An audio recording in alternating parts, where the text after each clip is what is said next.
અગોચર સૃષ્ટિનો મહાન પ્રવાસી સાધનાખંડ પ્રથમ.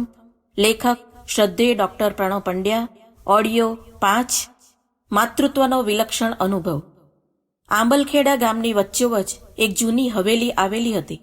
સંયુક્ત કુટુંબ હતું, જેમાં કાકા, દાદા, ભાઈ, ભત્રીજા સૌ સાથે મળીને રહેતા હતા. તેમની હવેલી પર જિજ્ઞાસીઓ તથા સગા સંબંધીઓની અવરજવર ચાલુ રહેતી. ત્યારે પંડિત રૂપકિશોરજીની ઉંમર 55 વર્ષ જેટલી હતી. તેમના ધર્મપત્ની દાનકુંવરીને ઘરમાં સૌ મોટા કાકી, તાઈજી કહેતા. ભાઈ બહેનોમાં પંડિત રૂપકિશોર સૌથી મોટા હતા.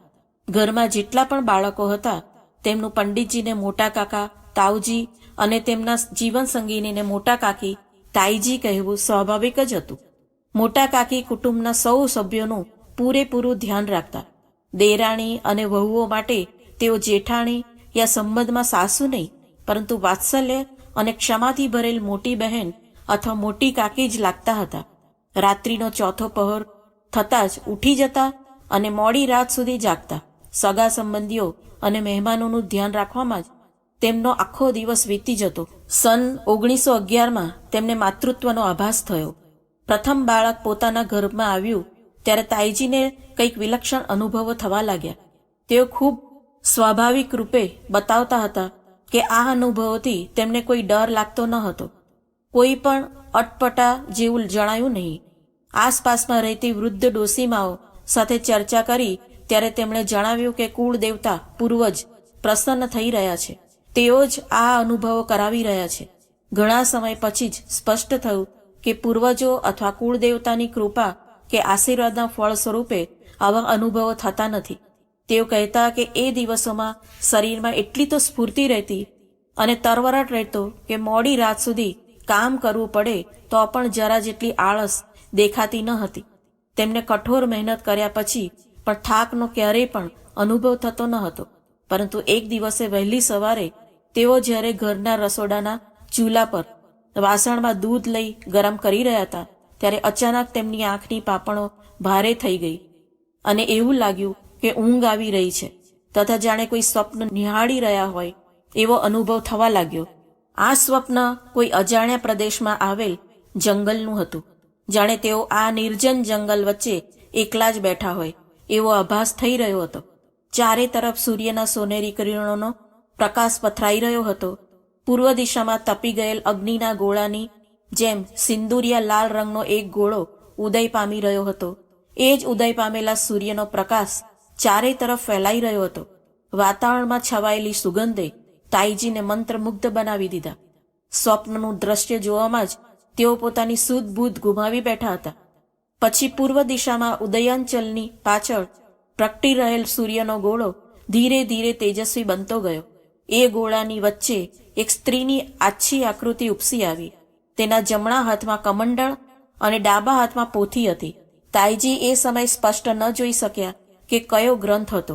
તેઓ સમજ્યા કે એ ભાગવત કથાનો ગ્રંથ હશે, કારણ કે તેમના પતિ શ્રી રૂપકિશોર શર્મા આ કથાનો પાઠ કરતા અને તેની પર વ્યાખ્યાન આપતા. એ આકૃતિ થોડીક ક્ષણો સુધી જ દેખાઈ, પછી એ લુપ્ત થઈ ગઈ. અચાનક આંખ ખુલી ગઈ. જોઈ તો દૂધનો ઉભરો આવી ગયો હતો. દૂધ ઉભરાઈને તપેલાની બહાર ચૂલામાં પર પડતું હતું.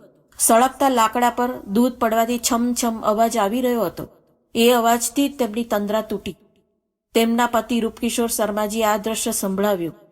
તાઈજીએ એવું પણ કહ્યું કે એ દેવીના હાથમાં ભાગવત કથાની પોથી હતી. પંડિતજીએ સ્પષ્ટ કર્યું કે એ પોથી શ્રીમદ ભાગવત કથાની નહીં, પરંતુ વેદની છે. ભાગવત કથાનો ગ્રંથ એ પોથીના એક મંત્રનો વિસ્તાર જ છે.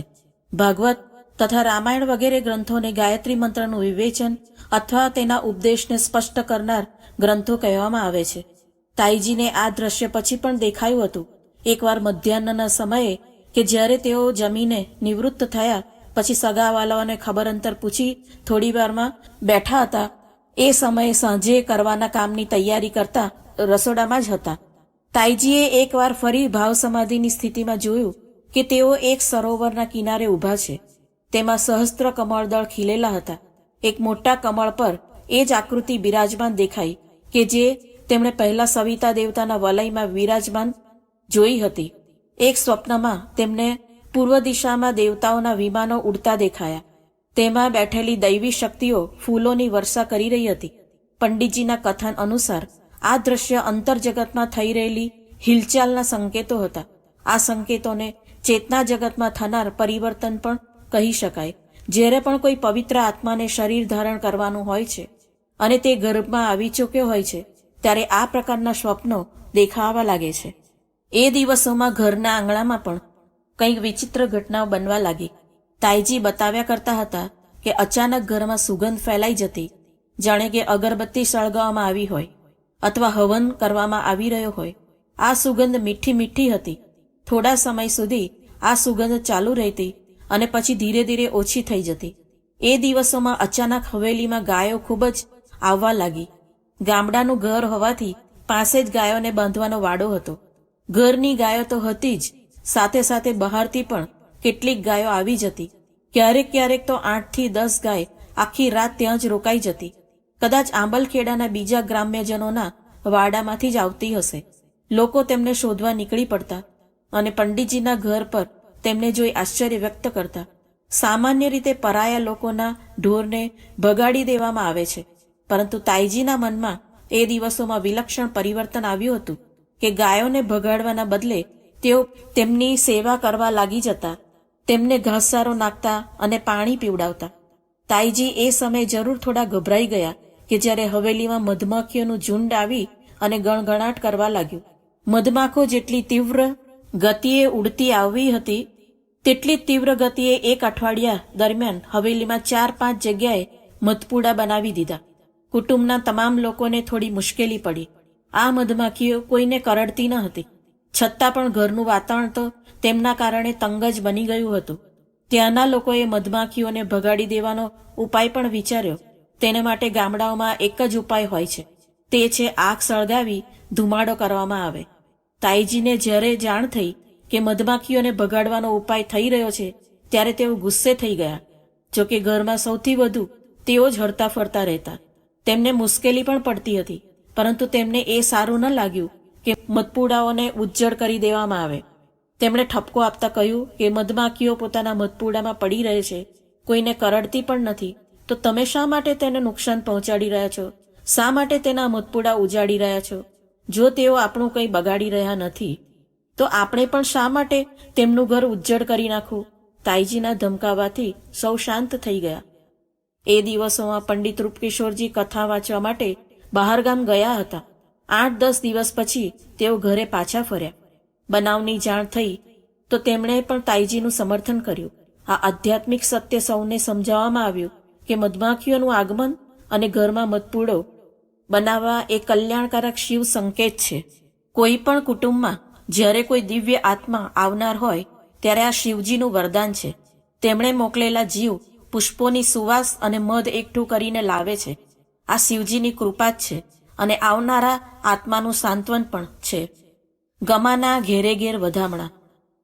વિક્રમ સંવત 1968ના આસોવત તેરસ 1911ના સપ્ટેમ્બર માસની 20 તારીખના દિવસે આગ્રા જલેસર માર્ગ પર આવેલ આંબલખેડા ગામની હવેલીમાં સવારે 9 વાગે શ્રીરામનો જન્મ થયો. પિતૃપક્ષ ચાલી રહ્યો હતો. સનાતન ધર્મની માન્યતા અનુસાર એ દિવસોમાં શરીર છોડવું અને જન્મ ધારણ કરવો તે બંને અદ્ભુત હોય છે. કહે છે કે જે લોકો શરીર છોડે છે તેઓ પરલોકમાં વધુ ભટકતા નથી. તેમની એવી કોઈ ભોગ વાસનાઓ બાકી રહી જતી નથી કે એની તૃપ્તિ માટે શરીર વિહોણી સ્થિતિમાં રહેવું પડે. એ આત્માઓ યા તો સીધા પિતૃલોક જાય છે અથવા નવું શરીર ધારણ કરી લે છે. આ સમયગાળામાં જન્મ લેનાર આત્મા પણ મુક્ત હોય છે. તેમની એકાદ સૂક્ષ્મ વાસના બાકી રહે છે, જેને પૂરી કરવા તે શરીર ધારણ કરે છે. એવી માન્યતા છે કે પિતૃપક્ષમાં જન્મ લેનાર આત્માઓ એ જ કુળના મેઘાવી પૂર્વજ હોય છે. તેઓ પોતાની પરંપરાને આગળ વધારવા, તેમને સમૃદ્ધ કરવા, ગૌરવ વધારવા યા પાછલા જન્મના જે લોકોનો ઉપકાર રહી ગયો હોય તેનો બદલો વાળવા માટે આવે છે.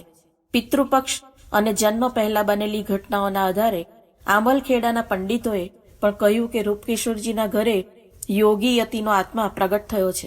55 વર્ષની ઉંમરે તેમના ભાગ્યનો ઉદય થયો છે. બાળકનો જન્મ માત્ર ઘરમાં જ નહીં, બલકે ગામમાં પણ ઉમંગનો વિષય બની ગયો. ગામમાં વધુ વસ્તી ન હતી. માત્ર 100-200 ખોરડા હતા. ગાયોનું આગમન તથા મધમાખીઓ દ્વારા મધપૂડા બનાવવા તથા તાઈજી દ્વારા કહેવામાં આવેલ વાતો આશ્ચર્યજનક રીતે ચરિતાર્થ થતી. તેની ચર્ચા આસપાસના ઘરોમાં જ નહીં પરંતુ આખા ગામમાં ફેલાઈ ગઈ. ધાર્મિક વૃત્તિઓ, લોકમાન્યતાના સહજ જ્ઞાનના કારણે ગામડાના ઘરડા લોકો એ બની રહેલ બનાવોના સમયે જ કહી ચૂક્યા હતા કે પંડિતજીના ઘરે યોગી યતિ આત્મા જન્મ ધારણ કરનાર છે. જન્મ થઈ ગયો ત્યારે આસપાસના ગામડાના જે શ્રીમંત લોકો અને કુળવાન કુટુંબોમાં પંડિતજી કથા વાંચવા માટે જતા હતા ત્યાંથી પણ લોકો આવવા લાગ્યા. ગામના લોકોને આ સૌનું આવવાનું સ્વાભાવિક લાગ્યું. તેમને ખાસ આશ્ચર્યજનક તો એ લાગ્યું કે ગામમાં સાધુ સંન્યાસીઓની અવરજવર વધી ગઈ. પહેલા તો કોઈ એકલ દોકલ ભૂલેલ ભટકેલ સાધુ સંન્યાસી જ આ ગામમાં આવી ચડતો. બાળકનો જન્મ થયા બાદ 4-5 સાધુ સંન્યાસીઓ દરરોજ આવતા જ રહેતા. જે દિવસે જન્મ થયો એ દિવસે 10 વાગે એક ખૂબ જ ઊંચો અને તેજસ્વી સંન્યાસી હવેલીની બહાર આવીને ઊભો રહી ગયો. બાળકને રડતો સાંભળી તેને જોવાની ઈચ્છા વ્યક્ત કરી.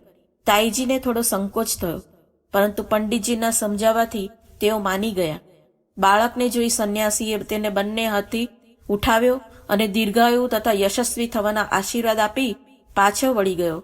તાઈજી બતાવ્યા કરતા હતા કે શ્રીરામનો જન્મ થયા પછી તેમના ઓરડામાં મધુર સંગીત ગુંજવા લાગ્યું. આગામી દિવસે સવાર સુધી મંત્રો અને પાઠ તથા રામાયણની ધૂન સંભળાઈ રહી હતી. તાઈજીની આંતરિક સ્થિતિના કારણે પણ આ પ્રકારના અનુભવો હોઈ શકે, પરંતુ સાધુ સંન્યાસીઓની અવરજવરથી તેમને હેરાન પરેશાન થતા લોકોએ જોયા હતા. સાધુ મહાત્માઓ દ્વારા ઘરના દરવાજે આવી અટકી જવું અને કંઈ પણ બોલ્યા ચાલ્યા વગર ચૂપચાપ ઊભા રહેવાથી તેઓ પણ થોડા હેરાન પરેશાન થતા રહ્યા. તેમને દાન દક્ષિણા આપવામાં આવતી તો તેઓ ના પાડી દેતા. સુવાવડના ઓરડા તરફ એકી નજરે જોઈ રહેતા. બાળકના રડવાનો અવાજ સાંભળી તેઓ ચાલ્યા જતા. સાધુઓના આવવા જવાથી પંડિતજીએ પણ થોડું આશ્ચર્ય તો થતું જ હતું, પરંતુ તેઓ તેનાથી ડરી જતા ન હતા. તાઈજી જો હેરાન પરેશાન થઈ ડરી જાય તો તેમને સમજાવી દેવામાં આવતા. બાળક 16-17 દિવસનો થયો. સૂતક પૂરું થયા પછી નામ પાડવાની વ્યવસ્થા કરવામાં આવી. એ દિવસે એક વિલક્ષણ બનાવ બન્યો, જેનાથી તાઈજીની સાથે પંડિત રૂપકિશોર પણ થોડા વિચલિત થયા. સંસ્કાર માટે વિજયાદશમીનો દિવસ પસંદ કરવામાં આવ્યો. એ દિવસોમાં આંબલખેડા ગામમાં રામલીલા યા રાવણ દહન જેવા કાર્યક્રમો રાખવામાં આવતા ન હતા. ઘરે ઘરે નવગ્રહ પારાયણ બેસાડવામાં આવતું.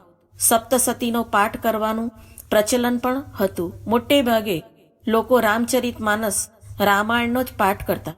બાળકનો જન્મ થયો હોવાના કારણે ઘરમાં સૂતક પાળવામાં આવ્યું. સંધ્યા પૂજન અને પૂજા પાઠનો ક્રમ તો નિયમિત ચાલુ રહ્યો, પરંતુ નવરાત્રિના પ્રસંગે કોઈ પણ પ્રકારના પૂજાપાઠનો ક્રમ અપનાવવામાં ન આવ્યો. નોમના દિવસે સૂતક પૂરું થયું એ જ દિવસે રામાયણનો અખંડ પાઠ રાખવામાં આવ્યો. બીજા દિવસે પૂર્ણાવતિ, યજ્ઞ અને યજ્ઞની સાથે નામ પાડવાની વિધિ રાખવામાં આવી હતી. રામાયણની પૂર્ણાવતિ, યજ્ઞ અને સંસ્કારના આયોજનમાં ગામના લગભગ તમામ લોકોએ ભાગ લીધો. વિજયાદશમીના દિવસે લોકોનું આગમન શરૂ થયું. જે કોઈ આવ્યું તેણે જોયું કે હવેલીના દરવાજા પાસે એક સંન્યાસી આવીને ઊભો રહ્યો છે. થોડીવાર પછી ત્યાં એક સાધ્વી પણ આવી ગઈ. બંને વચ્ચે કોઈ પણ પ્રકારની વાતચીત ન થઈ, પરંતુ નામ પાડવાની વિધિનો આરંભ થયો ત્યાં સુધી તેઓ એક જગ્યાએ ડગ્યા વગર ઊભા રહ્યા. સંસ્કારનો આરંભ થયો તો બંને અંદર આવી ગયા. તાઈજીના ખોળામાં સૂતેલા બાળકને બંને સાધુ સાધ્વી આંખનું મટકું માર્યા વગર એક નજરે જોઈ રહ્યા. સંસ્કારની વિધિ શરૂ થઈ ત્યારે તાઈજીની નજર એ બંને સાધુ સાધ્વી પર પડી. પ્રથમ તો તેઓ ડરી ગયા અને બાળકને પોતાની સાડીના પાલવથી ઢાંકવા પ્રયત્ન કર્યો. સાધુએ કહ્યું, રહેવા દો માઈ, અમોને પણ લાલને જોવા દો. જીવ તૃપ્ત થાય ત્યાં સુધી જોઈ લઈએ, પછી અમે તેને જોઈ શકીશું કે કેમ તેની ખબર નથી. સાધુએ પોતાની તરફ ઈશારો કર્યો હતો કે પછી અમે લોકો રહીએ કે ન રહીએ, પરંતુ તાઈજીને એવું લાગ્યું કે તેઓ બાળક અંગે કંઈક કહી રહ્યા છે. તેમને ક્રોધ વ્યાપી ગયો. તેઓ વેદી પરથી ઉઠી ગયા અને સાધુને ધમકાવવા લાગ્યા. સાધ્વીને પણ ખખડાવી. બંને જણાએ પોતાની વાતની સ્પષ્ટતા કરી, પરંતુ તાઈજીનો ગુસ્સો શાંત થયો ન હતો. પંડિતજી ઉઠ્યા અને તેમના મોઢામાંથી અનાયાસ જ નીકળી ગયું, રહેવા દો શ્રીરામની માં, તમારા બાળકનું કંઈ પણ ખરાબ થવાનું નથી, હંમેશા ખુશી મજામાં જ રહેશે.